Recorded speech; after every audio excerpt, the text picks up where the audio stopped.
Physics का पहला chapter मैंने आपका कंप्लीट कराया है, जिसमें मैंने तरंग कंप्लीट कराई है और उसमें ध्वनि कंप्लीट कराई है।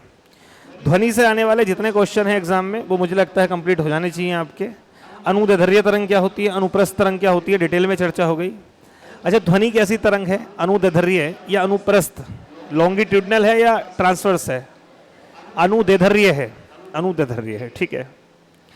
चलिए अब हम बात कर रहे हैं प्रकाश की। प्रकाश, लाइट, प्रकाश। अब पहली बात तो ये आती है कि प्रकाश क्या है, ठीक है, गुण वगैरह बाद में देखेंगे। पहली बात है प्रकाश है क्या। तो प्रकाश के बारे में दो सिद्धांत मान्य हैं। एक कहता है कि प्रकाश तरंग है और दूसरा कहता है कि प्रकाश जो है वो रियल में कण है। यानी एक सिद्धांत तो ये कह रहा है कि जो प्रकाश है वो तरंग है, वो तरंग के रूप में काम कर रहा है। और जिन लोगों ने ये कहा कि प्रकाश तरंग है, उन्होंने कुछ आधारों पे सिद्ध कर दिया कि प्रकाश तरंग है, क्योंकि तरंगों में कुछ घटनाएं हो सकती हैं। अगर कोई चीज तरंग है तो तरंग में कुछ घटनाएं हो सकती हैं। फॉर एग्जाम्पल के लिए जैसे आप कहें परावर्तन हो सकता है, ठीक है, अपवर्तन हो सकता है। जैसे ध्वनि तरंग आपने सुनी होगी, व्यतिकरण होता है, व्यतिकरण हो सकता है, ठीक है। व्यतिकरण समझ रहे हैं ना, तरंग का तरंग के ऊपर आ जाना, अध्यारोपण हो जाना।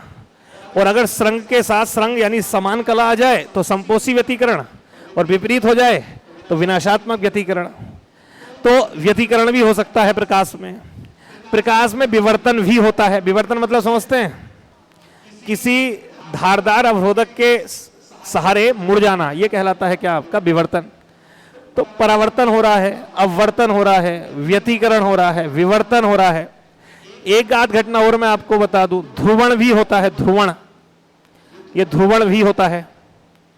ध्रुवण क्या होता है वो मैं आपको समझाऊंगा, क्योंकि ध्वनि में ध्रुवण नहीं होता है। तो ये तो आपको पता ही है ये चीज क्या होती है। चार, परावर्तन मतलब होता है तरंग का किसी सतह से टकरा के लौट जाना। अपवर्तन का मतलब होता है तरंग का एक माध्यम से दूसरे माध्यम में जाना, यानी यहां से हमने जो हम तरंग निकल रही है ये दीवार के उस पार भी जा रही होगी, जो उस पार चली गई वो अपवर्तन है, जो इस ओर आ गई वो परावर्तन है, जो परिवर्तित लौट के आ गई।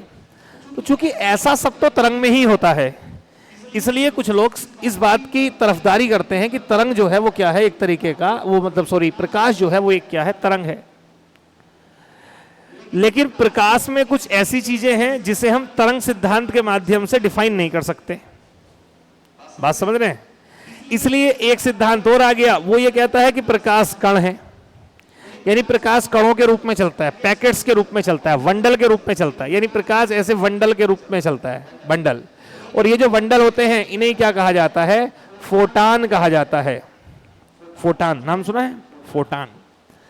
तो प्रकाश, जो प्रकाश का कण सिद्धांत है वो ये कहता है कि प्रकाश बंडल्स के रूप में चलता है, कणों के रूप में चलता है, और इन्हीं कणों को हम क्या कहते हैं, फोटान कहते हैं या फोटोन कहते हैं, ठीक है।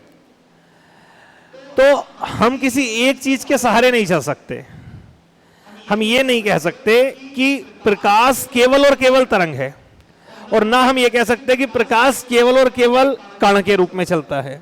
हमें दोनों को ही लेके चलना पड़ेगा, दोनों ही सिद्धांतों को लेके लेकर के चलना पड़ेगा। यानी कहने के लिए यह है कि प्रकाश की व्याख्या दो सिद्धांतों से हो सकती है, एक कणीय सिद्धांत और एक तरंगीय सिद्धांत। आप अगर ये कह दो वो केवल तरंग ही है, तो कुछ उसमें ऐसे गण मौजूद हैं जो तरंग में शायद नहीं हो सकते लेकिन प्रकाश में है। बात आई समझ में? अब देखिए, अगर हम प्रकाश की बात करें तो अगर हम प्रकाश को सामान्यतः ये मान के चले कि प्रकाश एक तरंग है, तो प्रकाश का आप सब भाग नहीं देख पाते। प्रकाश का जो भाग आप देख पाते हैं उसे कहा जाता है दृश्य प्रकाश। प्रकाश का जो भाग, जो पार्ट आप देख पाते हैं उसे कहते हैं दृश्य प्रकाश।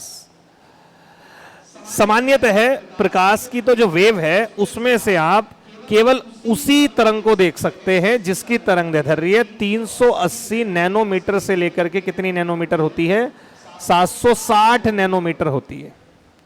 इसमें 10-20 ऊपर नीचे हो जाए तो परेशान होने की जरूरत नहीं है। किसी किताब में पढ़ लो 400 नैनोमीटर से लेकर के 750 नैनोमीटर, तो परेशान होने की जरूरत नहीं है।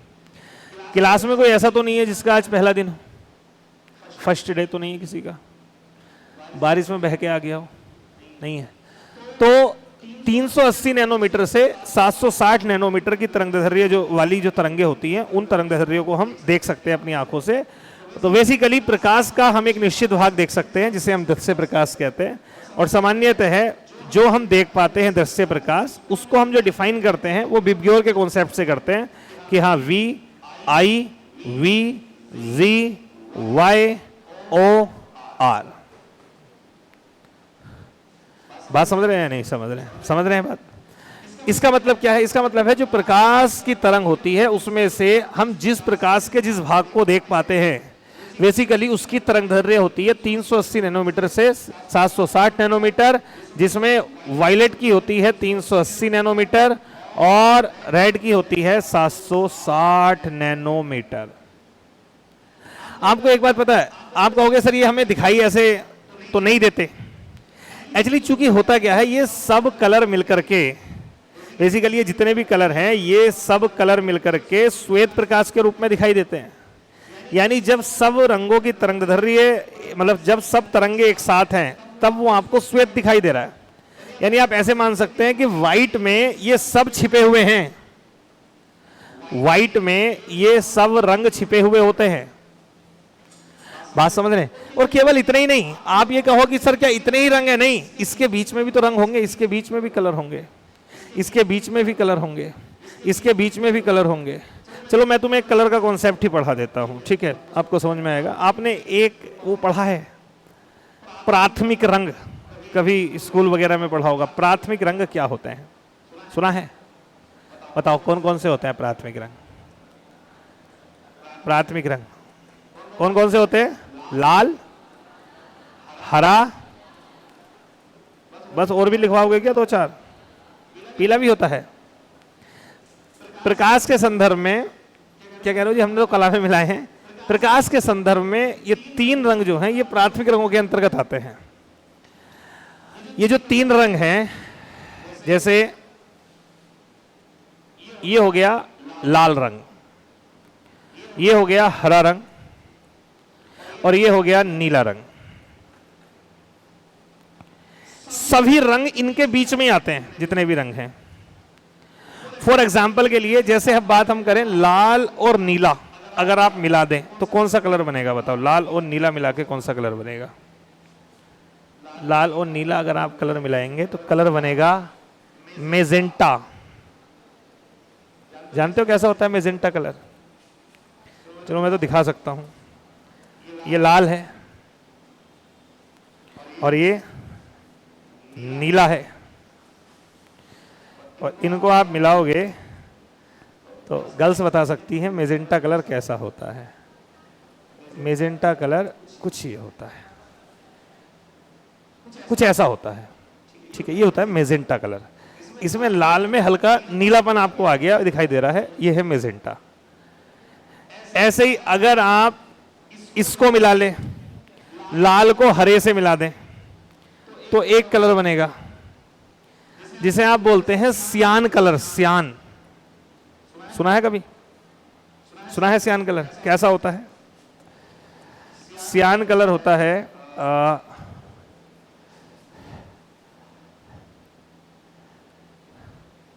थोड़ा उस जैसा मिल पा रहा है, हल्का उस जैसा ये है, ये होता है सियान कलर।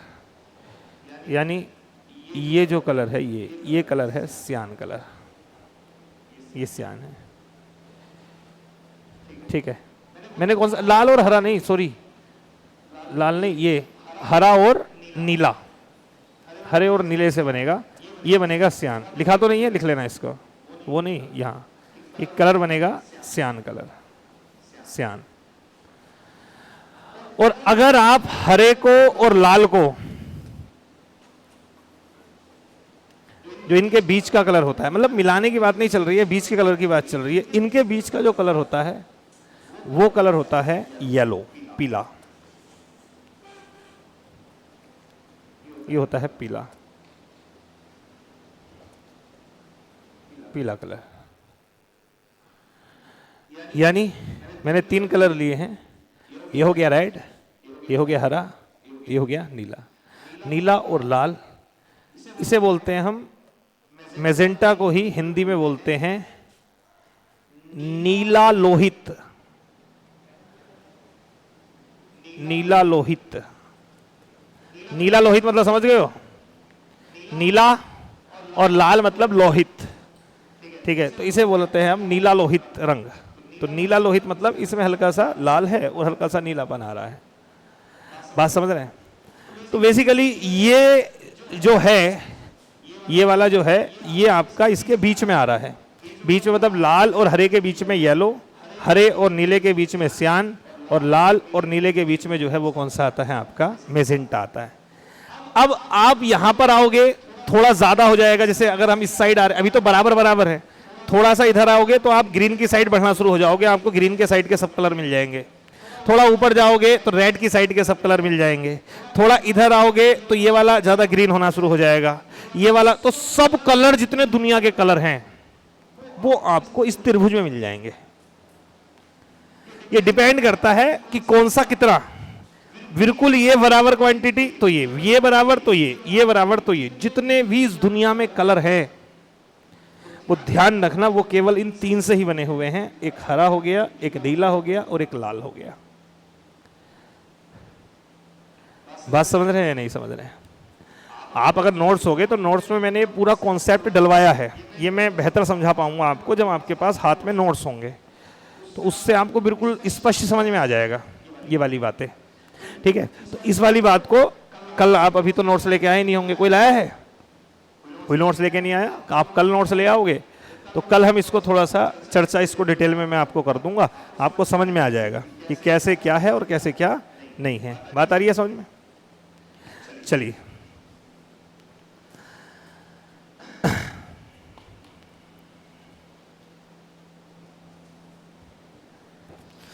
मैं बात कर रहा था प्रकाश के बारे में। तो प्रकाश में मैं आपसे क्या कह रहा था, मैंने कहा प्रकाश को देखो तरंग भी माना। अच्छा, ये जो कुछ बच्चे बीच में आए हैं उन्हें पता नहीं होगा मैंने क्या क्या बोला है, तो मैं ये वाली क्लास जो है वो यूट्यूब पे डलवा दूंगा, उसको आप अपने हिसाब से देख लेना जैसे भी होगा, ठीक है।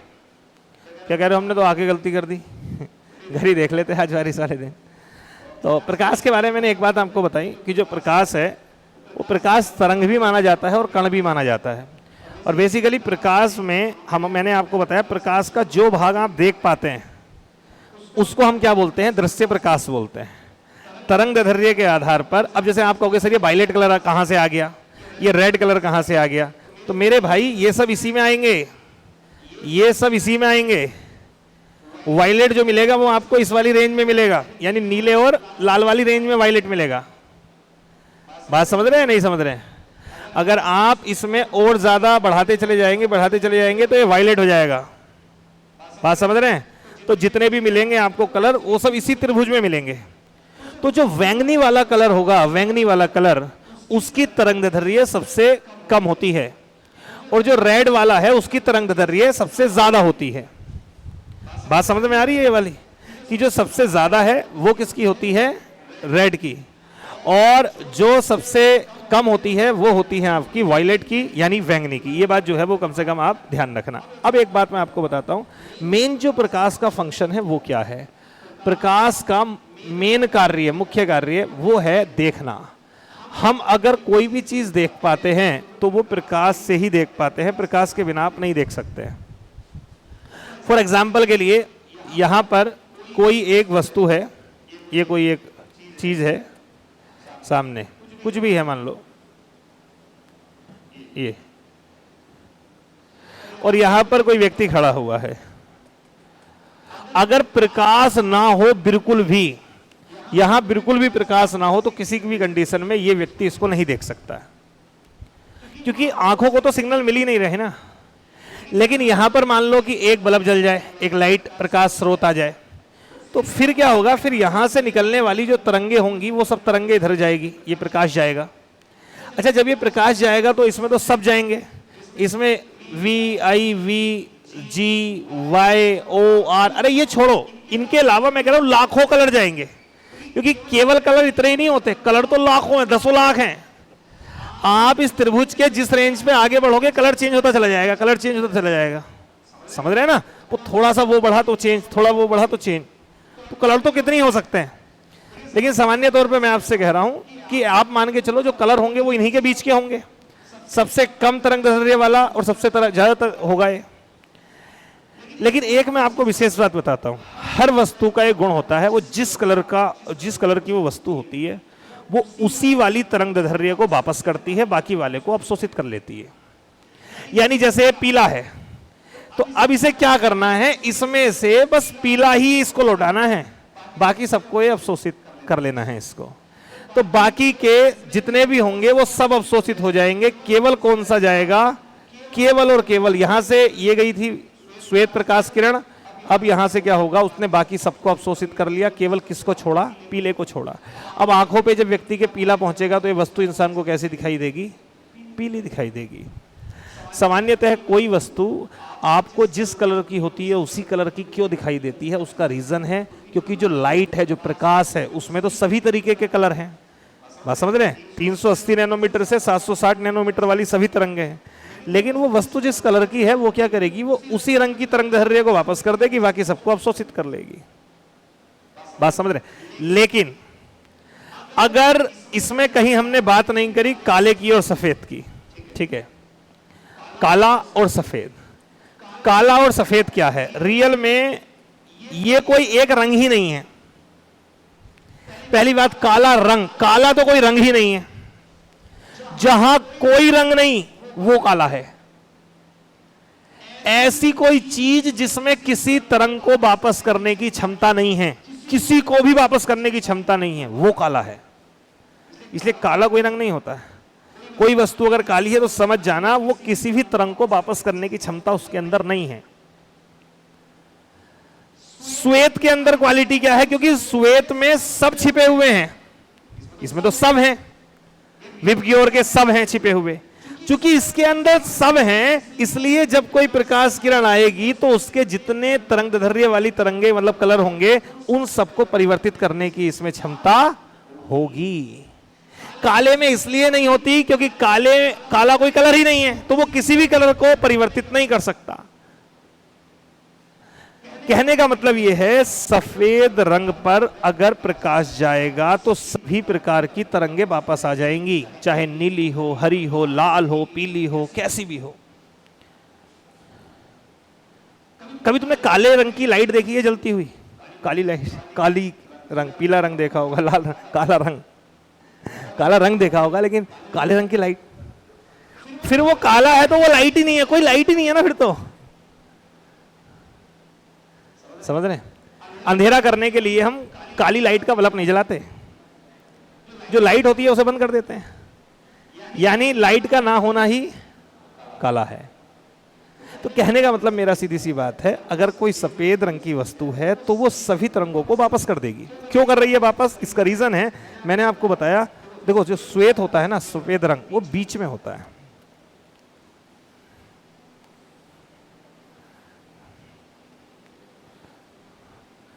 यहां होता है श्वेत, ये बताया मैंने, कॉन्सेप्ट आपका कल क्लियर करूंगा। ये श्वेत है यहां, यानी श्वेत में कहीं ना कहीं आप ये मानो कि सब रंग छिपे हुए हैं, इसलिए वो अब इसी पे पूरा कॉन्सेप्ट है, पूरा कॉन्सेप्ट इसी पर है, गर्मी और सर्दी का। फॉर एग्जांपल हम कहते हैं जैसे छाता है, ठीक है, इस देखो छाता अंदर से कैसा है, देखो एक बार देखो,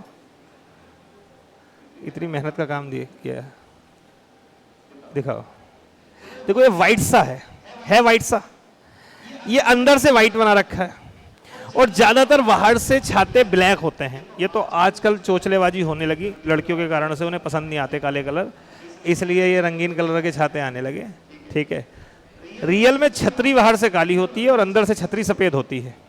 क्यों भाई छत्रपाल, ओ सॉरी यशपाल हाँ, तो क्यों होता है ऐसा आप जानते हैं आप? रीजन है, जब बरसात का मौसम होगा और ऊपर से वो ब्लैक होगा, तो सूर्य से जितनी भी जो भी सूर्य वगैरह से थोड़ी बहुत भी प्रकाश आएगा, तो ब्लैक के अंदर क्या होती है, सभी प्रकाश तरंगों को परावर्तित तो करना ही नहीं है ना, उसने क्षमता ही नहीं है उसके अंदर वापस लौटाने की, वो लौटा ही नहीं पाएगा वापस। तो उसके चलते क्या होगा, जो भी हीट आ रही है वो एब्जॉर्ब होगी या नहीं। इसका मतलब क्या, काली चीज जल्दी गर्म हो जाएगी? हाँ। इसलिए फिर कुकर की तली पे राख लगाई जाती थी, पहले राख लगाते थे, बिल्कुल ऐसा ही है।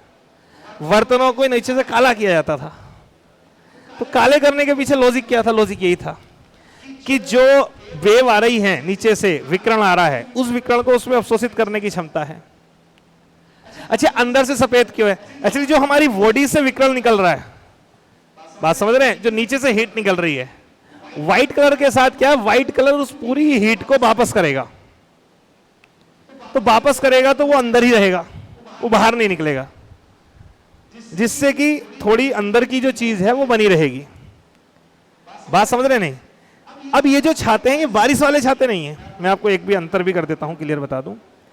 बारिश वाले छाते जो होते हैं, वो बारिश वाले छाते ऊपर से ब्लैक होते हैं और अंदर से व्हाइट होते हैं। बात समझ रहे हैं नहीं समझ रहे हैं? लेकिन जो धूप वाले छाते होते हैं वो ये ऐसे कलर के होते हैं, यानी व्हाइट होंगे, रंगीन होंगे, ठीक है, वो जैसे कलर आते हैं जो भी उसमें, वो सब वैसे होंगे, ठीक है। पिंक कलर हो गया, ये कलर हो गया, वो वैसे होते हैं, वो धूप वाले होते हैं, क्योंकि उनमें अवशोषण की ज्यादा जरूरत है नहीं, क्योंकि गर्मी में तो वैसे ही मौसम गर्म है। इसी पे पूरा लॉजिक है। लोग कहते हैं कि गर्मियों में ब्लैक कपड़े नहीं मतलब ब्लैक कपड़े नहीं पहनने चाहिए कि ज्यादा गर्मी लगती है। तो सही बात है, ज्यादा गर्मी नो डाउट लगेगी, क्योंकि वो हीट को अवशोषित कर रहा है। ब्लैक कलर जो है, वो ब्लैक कलर हीट को क्या करता है? अवशोषित करता है। तो कायदे में गर्मियों में कपड़ा कैसा होना चाहिए? गर्मियों में कपड़ा बाहर से व्हाइट होना चाहिए और अंदर से ब्लैक होना चाहिए। तो इससे क्या होगा? व्हाइट होगा, वो उष्मा आने नहीं देगा, और अंदर से ब्लैक होगा तो जो शरीर का विकिरण है वो उस विकिरण को अवशोषित कर लेगा। अभी पूरी बात पे आऊंगा, टेंशन मत लेना, पूरी बात पे आऊंगा। थोड़ा कॉन्सेप्ट क्लियर कर दूं, वीडियो बीच में रोकनी पड़ जाएगी, फिर ये बच्चों की थोड़ी उसकी नहीं रहेगी। लास्ट में सब क्वेश्चन जितने माइंड में बने मैं सब बताऊंगा। तो ये काले का ये सिस्टम समझ में आ गया तुम्हें? क्या है ये दीवार पीली क्यों दिखाई दे रही है? आप कहोगे ये श्वेत प्रकाश में से केवल पीले वाले को परावर्तित कर रही है, बाकी सबको अवशोषित कर ले रही है, ठीक है। तो अब एक लॉजिक समझ जाओ आप सीधा सा। मैं ये कह रहा हूं कि यदि यहां पर कोई श्वेत रंग की वस्तु है और अगर उस पर मैं केवल लाल रंग की लाइट डालूं, केवल लाल तरंग उस पर जाए, तो ये कैसा दिखाई देगा? आप कहोगे क्योंकि सर श्वेत में ये पावर होती है, वो किसी भी तरंग को परावर्तित कर सकता है, चूंकि इस पे लाल ही आ रही है तो ये लाल को परावर्तित कर देगा। तो यहां वाले व्यक्ति को ये भाग कैसा दिखाई देगा? रेड दिखाई देगा। इसलिए जो लाइट कलर होते हैं, जो लाइट कलर होते हैं, उनमें आप हमेशा देखोगे वो रंग में घुल जाते हैं। जो जिनमें व्हाइटनेस ज्यादा होती है ना, वो जिस कलर की ट्यूब लाइट होगी वो उसी में घुल जाएंगे। और इसका इस्तेमाल सबसे ज्यादा करते हैं कपड़े वाले। कपड़े वाले आप देखोगे अगर वो लगाएंगे ना कहीं, वो डार्क कलर नहीं लगाएंगे, क्योंकि डार्क कलर रोशनी को पी जाता है। एक आप भाषा सुनिए, घर में कहते हैं डार्क कलर पी जाएगा। लाइट कलर घरों में कराना चाहिए, क्योंकि जब आप घरों में लाइट कलर करवाते हो तो जो प्रकाश होता है वो उसको परावर्तित करते हैं, और जब परावर्तन होगा लाइट का तो लाइट ज्यादा दिखाई देगी।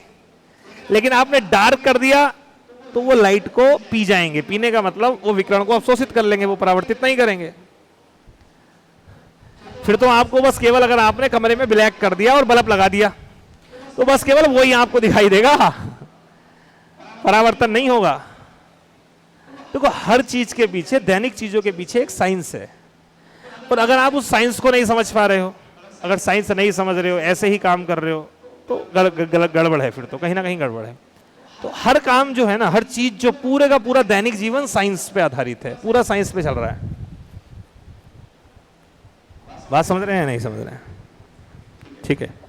अब आप कहोगे जी पानी वाली बोतलें होती हैं, वार्ड से व्हाइट बनाई जाती हैं, होती है व्हाइट, जो हॉट वाटर वाली होती हैं बाहर से व्हाइट होती हैं। क्यों है? जिससे कि प्रकाश आए और टकरा के वापस हो जाए, एब्जॉर्ब ना हो। क्योंकि अगर ब्लैक हुआ तो एब्जॉर्ब होगा या नहीं? तो बेहतर यह है कि वो परावर्तित हो जाए, जिससे कि ऊष्मा ज्यादा अंदर ना पहुंचे। इसलिए व्हाइट का कॉन्सेप्ट है। तो हर एक के पीछे क्या होता है? एक लॉजिक होता है। बात आई समझ में? ये वाला समझ में आ गया परावर्तन का गेम क्या होता है?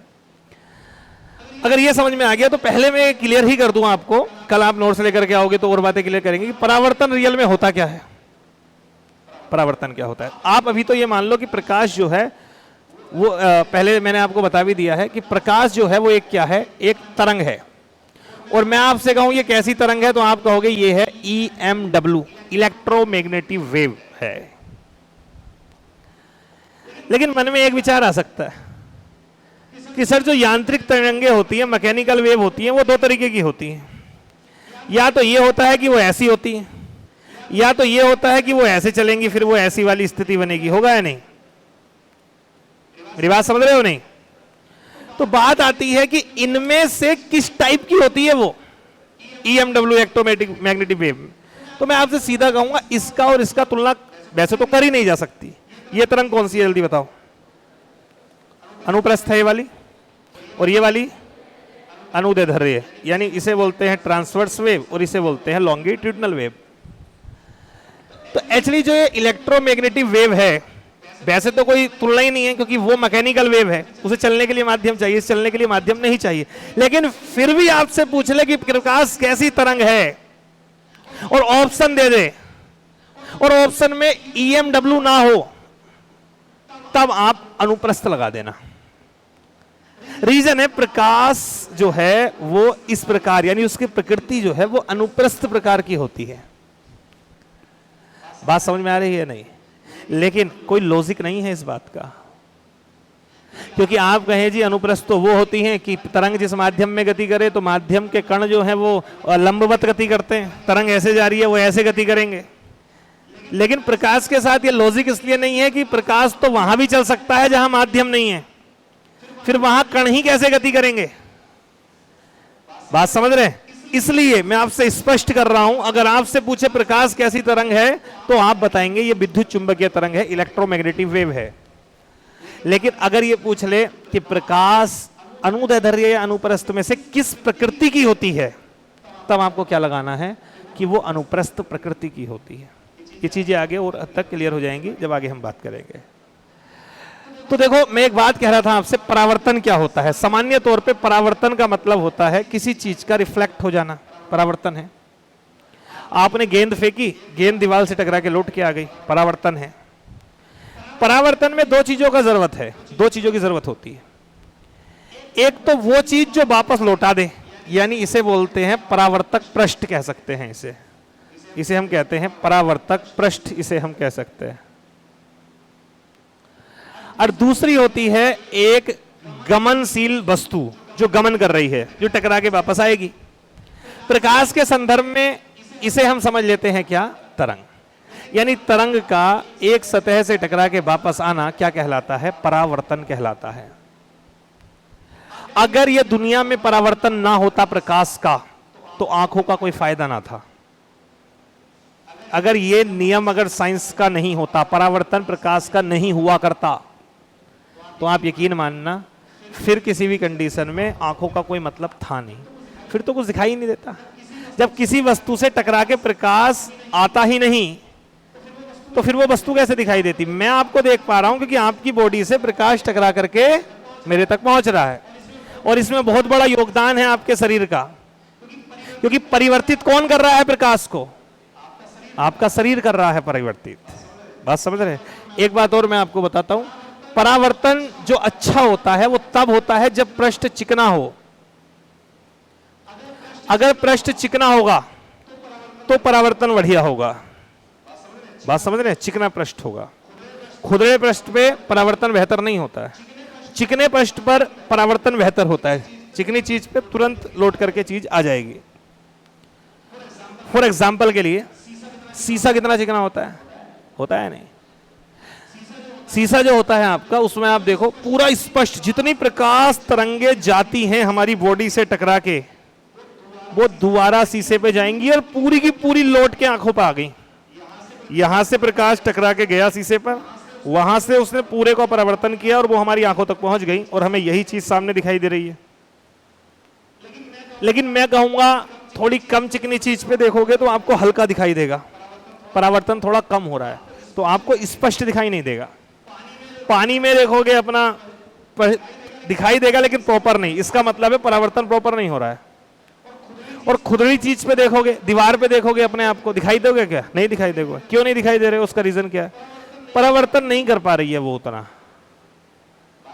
बात समझ रहे हैं? जितने भी ब्यूटी प्रोडक्ट होते हैं जो लड़कियों की सुंदरता में चार चांद लगाने का काम करते हैं, वो पूरे परावर्तन के नियम पर ही काम करते हैं। यानी जो ब्यूटी प्रोडक्ट होते हैं आपके, जो इस्तेमाल करे जाते हैं, क्या बोलते हैं उसे, ब्यूटी पार्लर में, उनका काम बिल्कुल भी ये नहीं होता है कि वो कुछ करे। उनका केवल और केवल एक ही काम होता है, परावर्तन को बढ़ाना। तो उसमें ऐसे प्रोडक्ट यूज होते हैं जो परावर्तन को बढ़ा देते हैं। जितना परावर्तन बढ़ेगा उतनी ही ज्यादा क्लियरिटी आएगी। बात समझ रहे हैं? गाड़ियों पे पॉलिश होता है, पॉलिश करने से क्या होता है? सेम काम है। मुंह पे क्रीम पोतना और गाड़ी पे पॉलिश करना, काम सेम है, बस अंतर है बॉडी पे लगा रहे हैं तो क्रीम कह रहे हैं, गाड़ी पे लगा रहे हैं उसे पॉलिश कह रहे हैं, है वो भी क्रीम ही।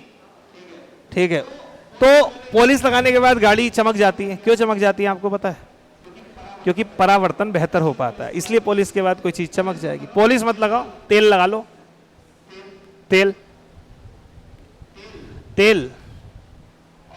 और बिल्कुल ऐसा एक लड़का था, ठीक है, जब हम कोचिंग करते थे, उसे अगर ना मिले जूते पहने, उसे ना मिले, अगर उसे वो उसका खत्म हो गया अगर वो, तो वो तेल ही जूतों पे लगा लेता था। गोले का तेल लगाया थोड़ा सा और हो गया ओके। ठीक है, आप में से कितने हैं ऐसे जिन्होंने कभी तेल इस्तेमाल करा है जूतों पर? बताओ। ये बात समझ में आई परावर्तन वाली जो चीजें हैं? चलिए, तो प्रकाश के बारे में कुछ बातें मैंने आपसे क्लियर करी हैं कि परावर्तन को लेकर के, और ये क्या है वो क्या है, ये सब चीजें, ये थोड़ी बहुत चीजें क्लियर हुई होंगी आपकी। ठीक है, देखो प्रकाश में हमें जो बात करनी है ना, वो मेन बात करनी है, एक परावर्तन क्या होता है, एक अपवर्तन क्या होता है, एक व्यतिकरण क्या होता है, एक विवर्तन क्या होता है, एक वर्ण विक्षेपण क्या होता है, एक प्रकीर्णन क्या होता है। ठीक है, ये सब अलग अलग है, इंद्रधनुष का बनना, ये सब कैसे, और यहाँ से सब क्वेश्चंस आते हैं आपके एग्जाम में। बात समझ रहे हो? तो प्रॉपर तरीके से तो सिंपल सी बात है, मैं कल ही शुरू करूंगा, रीजन ये है आज इसलिए भी नहीं